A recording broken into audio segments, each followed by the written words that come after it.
Hello students, today's topic is regression analysis.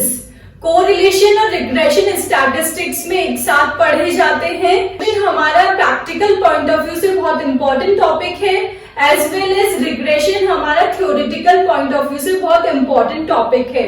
आज के इस वीडियो में हम क्वेश्चन आंसर्स फॉर्म में रिग्रेशन एनालिसिस को स्टडी करेंगे। Relation analysis means the relationship between two variables. दो वेरिएबल्स के बीच में रिलेशनशिप है या नहीं है, पॉजिटिव है या नेगेटिव है, इसकी स्टडी हम करते हैं कोरिलेशन एनालिसिस में। Regression analysis is a technique to estimate value of a concern dependent variable on the basis of known value of other independent variable. Values estimate की जाती है डिपेंडेंट वेरिएबल की वैल्यू। ये dependent variable किस पे based है? ये based है इंडिपेंडेंट वेरिएबल पे। इसकी वैल्यू क्या होती है? ये गिवन होती है हमें वैल्यू। इंडिपेंडेंट वेरिएबल से हमने क्या किया? डिपेंडेंट वेरिएबल की वैल्यू एस्टिमेट की है रिग्रेशन एनालिसिस में। Now it becomes possible to guess in advance. Regression analysis एक ऐसी टेक्निक है जिससे कि आप एडवांस में गेस कर सकते हैं कि कौन सी वैल्यू पे आपको कितनी क्वांटिटी चाहिए। Very important question of examination that is define regression. In general meaning regression means to move backward, पीछे आना, that is the normal meaning. और in statistical term the return to the mean value, mean value तक वापस आना ही statistics में regression का meaning है। Regression term was first used by sir Francis Galton in 1877। Galton described the average relationship between the height of fathers and their sons as the line of regression। Sir Galton ने regression line को father और sons की height के बीच में जो relationship है उसकी एवरेज स्टडी करने के लिए यूज किया था। तभी से रिग्रेशन लाइन यूज की जा रही है। That is a meaning and introduction. Next is regression analysis and correlation analysis is a bivariate analysis. That means इसमें आप दो वेरिएबल की स्टडी करते हैं, because these are used to establish relationship between two sets of related variables.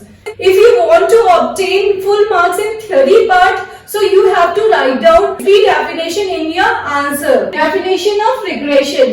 M.M. Blair.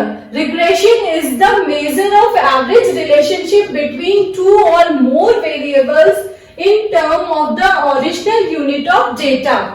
M.M. Blair ने describe किया है कि रिग्रेशन एक मेजर है, एवरेज रिलेशनशिप निकालने का एक माध्यम है बिटवीन टू और मोर वेरिएबल्स। ये दो और दो से ज्यादा वेरिएबल्स के बीच में भी होता है, जिसमें कि आप ओरिजिनल वैल्यू ऑफ डेटा को यूज करते हैं। According to Wallis and Roberts, it is often more important to find out what the relationship actually in order to estimate or predict one variable, the dependent variable, and the statistical technique appropriate to such a case is called regression analysis। आप इसमें value estimate करते हैं एक variable की, जो कि क्या होता है आपका डिपेंडेंट वेरिएबल होता है। इसे ही आप इसी टेक्निक को क्या बोलते हैं? Regression analysis. टैलो यमन के according one of the frequently used techniques in economics and business research. आपको प्रिडिक्शन हो जाते हैं इकोनॉमी और बिजनेस में, इस टेक्निक को बहुत अच्छे से यूज करते हैं। To find a relationship between two or more variables that are related causally in regression analysis। ठीक है, finally the conclusion is regression analysis is a mathematical measure of the average relationship between a series of two or more variables। ये एक mathematical major है average relationship find out करने की, किस किस के बीच में? टू या मोर वेरिएबल्स के बीच में, in terms of original units of data. इसमें क्या होना चाहिए? आपके पास ओरिजिनल वैल्यू ऑफ यूनिट्स होनी चाहिए। Under study it is widely used technique to predict, वही बात बार बार आ रही है कि ये प्रिडिक्शन करता है किसका, वैल्यू का, of one variable on the basis of other variable. एक वेरिएबल के बेसिस पे आप दूसरे वेरिएबल का प्रिडिक्शन करते हैं। आइस और रेन दोनों की आप स्टडी कर रहे हैं तो आपको पता लगेगा at a certain level of rain rice का कितना प्रोडक्शन हो सकता है। यूटिलिटी या इंपॉर्टेंस क्या है, इसका यूज क्या है, जैसे कि हमने प्रीवियस डेफिनेशंस में पढ़ा था, importance in economic and trade research, ये आपको प्रिडिक्शन के काम आती है, वैल्यू एस्टिमेशन के काम आती है, इसीलिए ये बहुत इंपॉर्टेंट है इकोनॉमी और ट्रेड रिसर्च के लिए। Next is measure of average relationship between to और मोर वेरिएबल्स। इसमें आपने देखा है कि दोनों वेरिएबल्स के बीच में आपको एवरेज रिलेशनशिप की स्टडी करने के लिए क्या पड़ता है, regression analysis. Next is estimation. Estimation dependent variable का किस पे होता है, इंडिपेंडेंट वेरिएबल पे। ये वैल्यू आपको गिवन होती है और आप इससे इसको फाइंड आउट कर लेते हैं। Next is in the form of control tool of business. जब आप प्रिडिक्शन कर लेंगे तो आप अपने बिजनेस में कॉज और इफेक्ट रिलेशनशिप को समझ के जो कॉज है उसको आप कंट्रोल करके इफेक्ट को भी कंट्रोल कर सकते हैं। दैट मीन्स इंडिपेंडेंट वेरिएबल को कंट्रोल करके आप क्या करेंगे, डिपेंडेंट वेरिएबल को भी कंट्रोल कर लेंगे। Knowledge of degree and direction of correlation, इसी से आपको पता हो जाता है कि क्या उसके बीच में कोरिलेशन है तो किस टाइप का कोरिलेशन है, वो हम किससे स्टडी करते हैं, रिग्रेशन से। Next is how does it differ from correlation, that is first relationship. Correlation literally means the relationship between two variables. इसमें सिंपली आपको ये पता लगता है yes there is relationship between two variable or not. इसमें आपको क्या पता लगता है, regression analysis is a different technique that estimates the value. बार बार यही बोले जा रहा है कि रिग्रेशन वैल्यूज को एस्टिमेट कर लेता है, किसकी, कंसर्न डिपेंडेंट वेरिएबल की इंडिपेंडेंट वेरिएबल के बेसिस पे। Cause and effect, correlation is enable to tell which series is cause and which is effect despite high degree relationship between two series. आपने correlation में दो वेरिएबल एक्स एंड वाई दो की study की। आपने जब क्वेश्चन सॉल्व किए तो आपने इसमें देखा कि yes there is positive high degree correlation, negative high degree, moderate और लो। सिर्फ आपने ये देखा दो वेरिएबल में से कौन सा कॉज है कौन सा इफेक्ट है, इसकी स्टडी नहीं की थी। But in regression the given independent variable is a cause. लेकिन जो हमारा इंडिपेंडेंट वेरिएबल होता है रिग्रेशन में वो तो क्या होगा, कॉज होगा, और डिपेंडेंट वेरिएबल क्या होगा, इफेक्ट होगा। ये डिफरेंशिएट होता है इसमें। तो इंडिपेंडेंट वेरिएबल तो हो गया आपका कॉज और डिपेंडेंट वेरिएबल हो गया आपका effect. Limits, it is pure number line between -1 and +1। आपने ये देखा कि कोरिलेशन हमारा +-1 के बीच में वेरी करता है या 1 ही होता है। रिग्रेशन एनालिसिस में जो BXY और BYX क्या है, ये इसके रिग्रेशन कोएफिशिएंट्स हैं। +1 और -1 से ज्यादा भी हो सकते हैं। Next is effect of change in scale. Coefficient of correlation is unaffected by the change of origin and scale. अगर आप origin और scale में change कर देते हैं तो correlation unaffected रहता है। Regression coefficient is affected by the change in scale, but not in change in origin. अगर origin में change होता है तो कोई इफेक्ट नहीं होता, बट स्केल में चेंज हो जाता है तो वो अफेक्टेड होता है, वो भी चेंज हो जाता है। Application, it is confined only to the study of linear relationship of the variable और it studies linear and non-linear relationship between the variables, therefore much wider in application. ये linear और ये linear and non-linear relationship. Next इसमें आपको rxy और ryx कुछ भी नहीं होता है, वो दोनों इक्वल होते हैं. x और y दो वेरिएबल आपको गिवन है, आप रिलेशनशिप कैसे भी निकालो, चाहे x की y पर निकालो या y की x पर निकालो, ये दोनों सेम ही होता है. But in regression coefficient on y और y ऑन x, ये दोनों दो टर्म्स होती हैं, अलग अलग टर्म्स होती हैं. दैट इज bxy और byx. Regression analysis and correlation analysis, इन तीनों का मीनिंग हमने पढ़ लिया. Next is regression lines. ये टर्म हमारे रिग्रेशन एनालिसिस में बहुत ज्यादा यूज आता है, तो इसका मीनिंग भी हमें आना चाहिए. Best lines are calculated with the help of line of best fit in time series analysis on which x denotes for time, y is variable.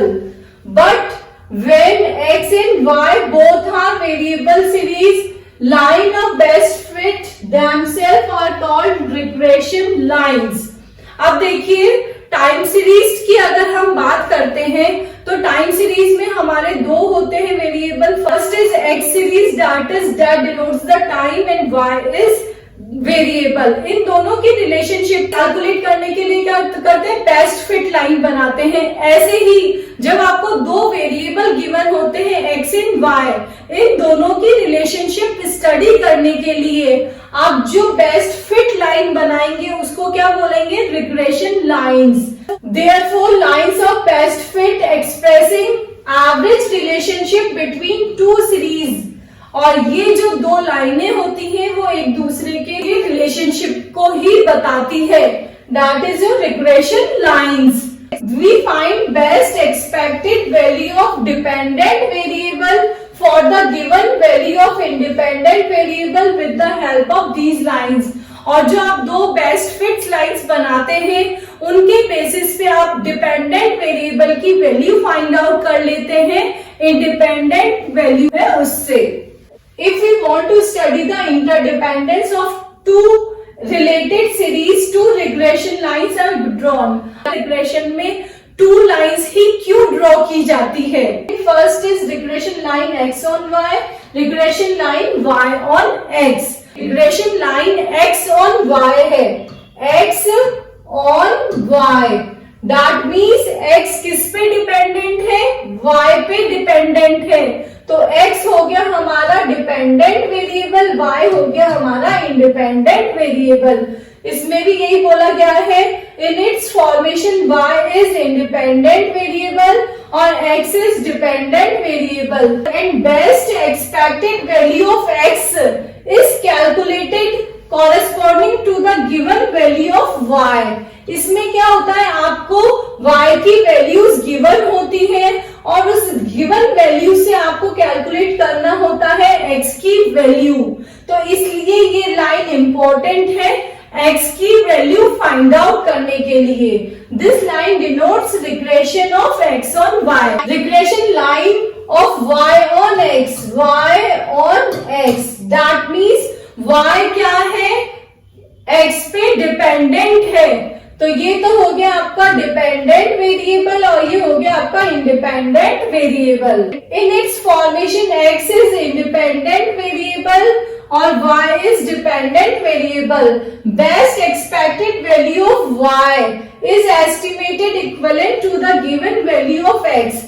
और अब क्या करते हैं, हमारी जो इंडिपेंडेंट वेरिएबल है x से हम किसकी वैल्यू फाइंड आउट करते हैं, y की वैल्यू फाइंड आउट करते हैं. इस वाली में हमने फाइंड आउट की थी x की वैल्यू और इस वाली में हम कर रहे हैं y की वैल्यू. इसलिए ही रिग्रेशन लाइंस 2 होती है. Practically x and y both variables में be required to be estimated. इसको हम एक एग्जाम्पल से समझते हैं. यहाँ हम ले रहे रेन और राइस, हाइट और वेट. इन दोनों के रिलेशनशिप को देख रहे हैं। सपोज कीजिए आपको करना है 100 क्विंटल राइस का प्रोडक्शन करना है, तो रेन की कितनी क्वांटिटी चाहिए, और अगर आपसे बोला गया 6 सेंटीमीटर बारिश पे इतना राइस का प्रोडक्शन होगा, तो एक गिवन है, दूसरे को फाइंड आउट करोगे। दोनों के लिए आपको अलग अलग लाइंस की जरूरत होगी, that is your x on y और y on x। One for the best estimation of x and other for y। एक रीजन तो आपने ये पढ़ लिया कि दोनों के एस्टिमेशन पे। सेकेंड रीजन हम ये दे सकते हैं कि जो लीस्ट स्क्वायर्स के लिए आपको दो लाइंस की जरूरत होती है।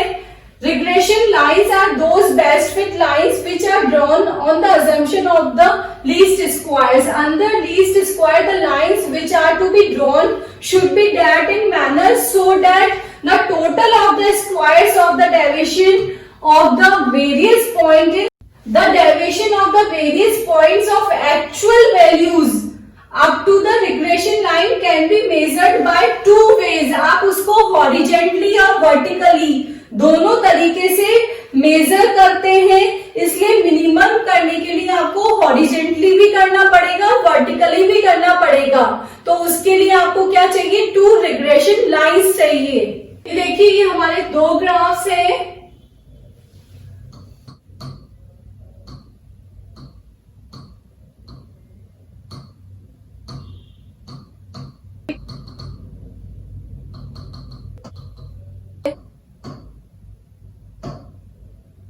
ये तो हो गया हमारा वर्टिकली, ये horizontally sigma y minus y c का whole square sigma x minus x c का। हॉरिजेंटली और वर्टिकली दोनों के लिए आपको क्या चाहिए होती है, 2 रिग्रेशन लाइंस की रिक्वायरमेंट होती है। Next is under what conditions can there only be 1 regression line. कौन सी कंडीशन में 1 रिग्रेशन लाइन होती है? When there is perfect correlation between two series, that is r plus minus 1, the regression lines will be coincide, and practically in such a cases there will be only 1 regression line। जब दोनों variables के बीच में perfect correlation होगा, जब वो -1 हो या फिर +1, रिग्रेशन लाइन एक ही आएगी। ये हमारा नेगेटिव कोरिलेशन है y और x के बीच में, r इक्वल्स टू -1। तो ये दोनों लाइनों ने एक दूसरे को ढक लिया है, इसलिए रिग्रेशन लाइन एक ही दिख रही है। अदर कंडीशन ये r इक्वल्स टू +1, जिसमें कि y और x दोनों लाइनों ने एक दूसरे को ढक लिया है, इसलिए इन दोनों कंडीशन में जो कि हमारा परफेक्ट कोरिलेशन है, हमारी एक ही रिग्रेशन लाइन होगी। नेक्स्ट और कंडीशन जिनमें कि हमारी 2 रिग्रेशन लाइन होगी, लाइनें ऐसे काट रही है, इधर r इक्वल्स टू क्या होगा 0, दैट मीन्स नो कोरिलेशन। ये यहाँ पे क्या बन रहा है, एक परपेंडिकुलर बना रहा है। यहाँ देखिए इन दोनों लाइनों के बीच में 90 डिग्री पे ये काट रहे हैं, that means r equals to 0। Next low correlation, ये दोनों एक दूसरे से थोड़ी दूर है, पास में कम है, लेकिन 90 डिग्री तो नहीं है, that means low correlation. Next है high degree correlation. High degree में ये ऐसे बनेगी आपकी रिग्रेशन लाइंस जो एक दूसरे से पास, it is your high degree correlation. तो इस टाइप से आपको समझ आ गया है रिग्रेशन लाइन कैसी हो तो कौन सा कोरिलेशन है। Next is type of regression analysis, linear and curvinal regression। When the variables of two related series x and y are marked on graph, it forms a scatter diagram। If two best fit lines are drawn passing through the dot, these lines are called regression line। तो आपके scatter dots है, आप इससे सीधी line बना लेते हैं तो वो क्या होगा आपका linear regression. If the line is in the form of smooth curve, और वो कर्व के फॉर्म में होगी तो that is called curvilinear regression. Simple and multiple regression, when we study average relationship of only two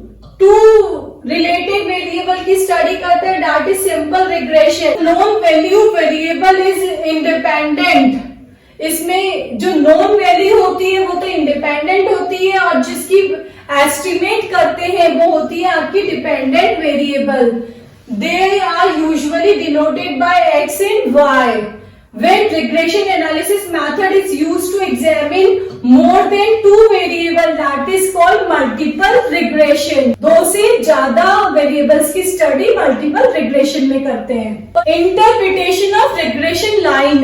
If these line intersect each other at right angle, मैंने आपको ऊपर बताया था कि ये जो लाइन्स है वो राइट एंगल पे कट कर रही है, तो there is absence of correlation.